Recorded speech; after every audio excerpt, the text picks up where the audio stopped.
Lawmakers claim profits from gun sales are surging along with mass shootings. Some lawmakers are now saying just how much gun manufacturers have been making selling assault-style weapons. KHOU 11 News political reporter Gerald Harris joins us live to detail the numbers. Gerald, Democrats are essentially accusing the gun industry of profiting from violence. Yeah, the House Oversight Committee says gun sales are increasing as well as gun deaths and mass shootings. They're both on the rise. 5 gun companies collected more than $1 billion over the last decade from sales of military-style assault weapons to civilians, a House Oversight panel found. Gun violence is now the top killer of children in the United States, causing more deaths in children than car accidents. The committee linked the 5 companies to mass shootings across the country and here in Texas, like Ruger, who they say made $514 million. Their manufactured assault rifle was used in the Sutherland Springs, Texas shooting, where 25 people died in a church. Daniel Defense manufactured the weapon used in the Uvalde school shooting. The committee says they made $528 million over the past decade. This is an ultra-deadly weapon engineered to kill enemy soldiers on the battlefield.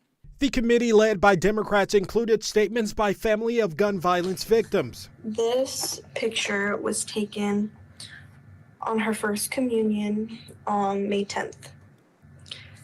16 days later, she was shot and killed using a Daniel Defense AR-15. Republicans on the panel pushed back against criticism of gun manufacturers and assault rifles. That's why I will continue to protect the rights of all law-abiding gun owners. GOP lawmakers say the Constitution is clear. What did the American firearm industry do wrong? Their customers are allowed to lawfully buy guns. Their customers are allowed to exercise their Second Amendment right to keep and bear arms for their protection and other lawful purposes.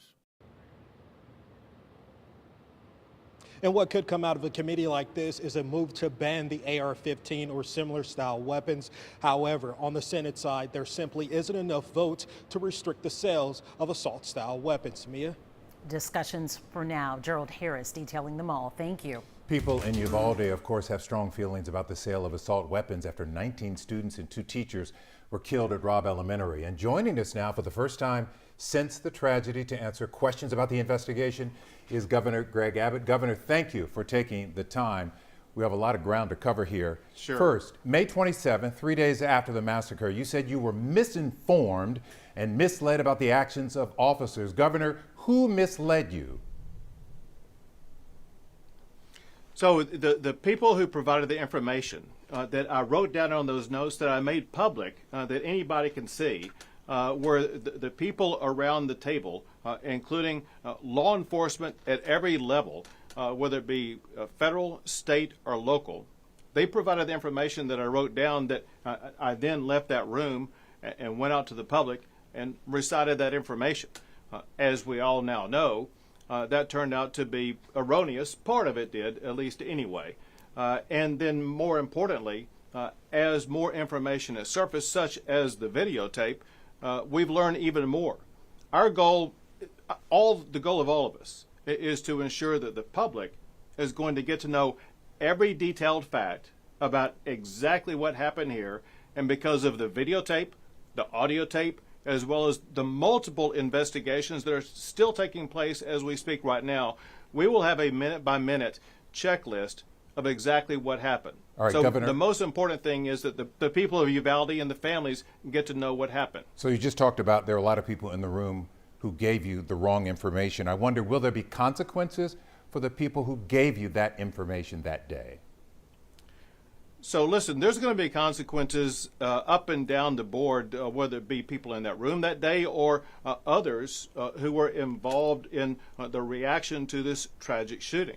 Obviously, based upon the videotape, we know that there should be consequences for the action of some law enforcement that day, but there's going to be others, ranging from what happened during the entirety of that day as well as the response in the aftermath of it. And so, yes, there will be both accountability and consequences. Uvalde School Board and City Council calling on a special session, calling for you to call a special session to raise the minimum age for buying an assault rifle. Will you call such a special session?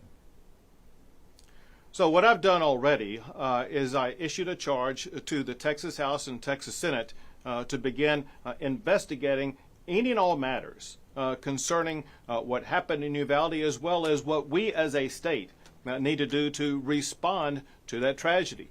And investigations have been conducted by both chambers on all those topics, one of which led to that 77-page investigative report that was issued by the House of Representatives, others of which led to additional funding provided by the legislature of more than $100 million for the state to help the local community better deal with both school security as well as things like mental and behavioral health situations. And they are still working as we speak to hammer out agreement on items that will help address the challenges that arose during the Uvalde shooting. So, Governor, you're calling for investigations. I think everybody would agree that's a good idea.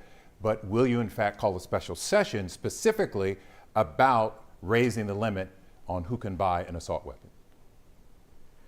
Well, listen, there is no agreement on anything like that whatsoever. What there is agreement on that everybody agrees upon, and that is we need to get to the root of the problem.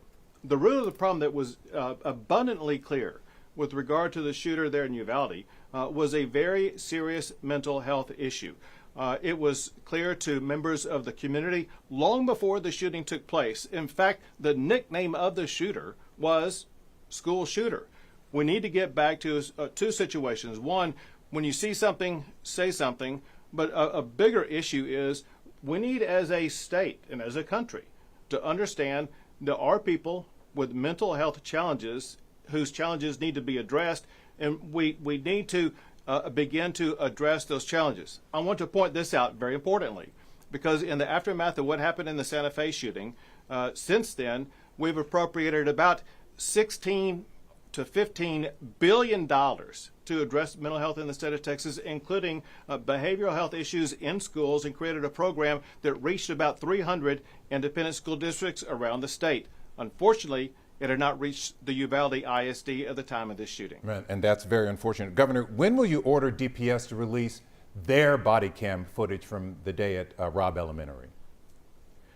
Listen, I want every law enforcement agency, including DPS, to release body cams, whether it be video or audio, because the public needs to know exactly what happened. The public benefited so much by getting to see this videotape of the 77 minutes of exactly what happened there on the campus that day. And I want to see releases of all information. And when? So that when the public would you, will really know exactly what happened. But it's your, as soon as possible. As soon as possible. So I guess you'll give us a heads up exactly when that will happen.